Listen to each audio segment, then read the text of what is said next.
নমস্কার বন্ধুরা। তো আমার ছোট্ট ইউটিউব চ্যানেল বন্ধুতে সবাইকে স্বাগত জানাই। আজ বৃহস্পতিবার।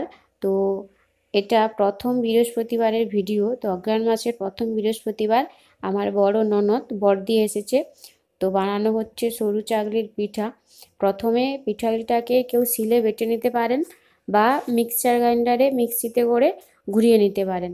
তাহলে কি হবে, চালের পিঠাটা বেশ নরম হয়ে যাবে এবং জল দিয়ে তাতে সামান্য পরিমাণ নারকেল কোড়া, লবণ দিয়ে ভালো করে ফেটিয়ে নিতে হবে।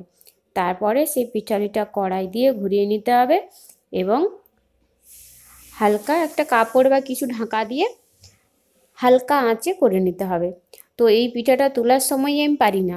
অগ্রহায়ণ মাসের প্রথম বৃহস্পতিবার বড়দি এসেছে বাড়িতে। তো বড়দি বানাচ্ছে সরু চাগলির পিঠে। তো দুধ আর চিনি না হলে গুড় দিয়ে খেতে ভীষণ সুন্দর লাগে এই পিঠে। তো কে কে খেতে ভালোবাসো? তো বাড়ির সবাই এই পিঠা খেতে খুব পছন্দ করে। তো শীতের রাতে হালকা শীতে তো এরম পিঠে বানিয়ে গরম গরম দুধ আর চিনি কিংবা গুড়ের সঙ্গে, নলেন গুড়ের সঙ্গে খেতে বেশ সুন্দর লাগে। তো এই জন্য আজকে বানানো হচ্ছে পিঠে। তো কে কে খেতে ভালোবাসো কমেন্ট করে জানাও। তো এটাতে নারকেলের পুর দিয়ে পাটিসাপটাও বানানো যেতে পারে, কিন্তু আমি কিছু পারি না, এটাই হচ্ছে দুঃখের বিষয়। পিঠা বানাতে পারি কিন্তু এটা করতে খুবই সমস্যা হয়। তো ভিডিওতে কি দেব, এখানটায় অন্ধকার, এখানে মাটির উনুনেই রান্না হচ্ছে। গ্যাসে এই পিঠা করতে খুব অসুবিধে হয়। তো এই জন্য উনুনেই করছে দিদি। আর এখানে মা বসে আছে, মানে আমার শাশু মা এখানে চেয়ারে বসে আছে, আর আমি এদিকে ভিডিও করছি।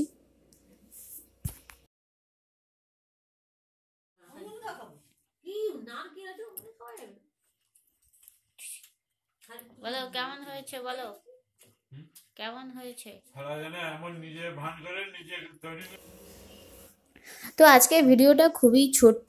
তো কেমন লাগলো অবশ্যই জানাবেন। ভালো লাগলে লাইক কমেন্ট শেয়ার করুন।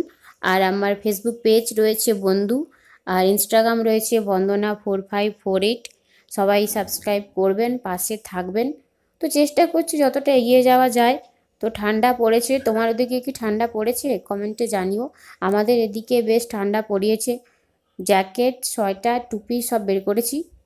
তোমরাও ঠান্ডা যাতে না লাগে সোয়েটার টুপি সব বের করে নাও। কুয়াশা এখনো আসেনি। তো ভালো কিছু ভিডিও আসবে আশা করছি। তো সবাই পাশে থেকো, সঙ্গে থেকো। শরীরটা একটু খারাপ তাই ভিডিও আসছে না বা দেরি হচ্ছে। তো রিলসগুলো কেমন হচ্ছে জানিও। তো এটুকুই। তো ভিডিওটা পুরো দেখার জন্য সবাইকে অসংখ্য অসংখ্য ধন্যবাদ।